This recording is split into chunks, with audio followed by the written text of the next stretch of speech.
DGFI এর JIC সেলে গুম ও নির্যাতনের মামলায় শেখ হাসিনা, তারেক আহমেদ সিদ্দিকী ও ১১ জন সেনা কর্মকর্তার বিরুদ্ধে অভিযোগ গঠনের আদেশ আজ।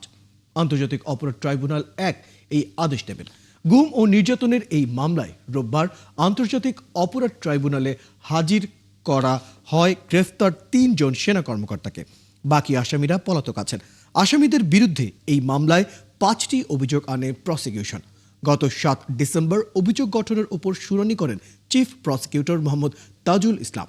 শুনানিতে জেআইসি সেলে সরকার বিরোধী ঘরানার লোকদের তুলে নিয়ে গুম নির্যাতনের ভয়াবহ বর্ণনা তুলে ধরেন তিনি।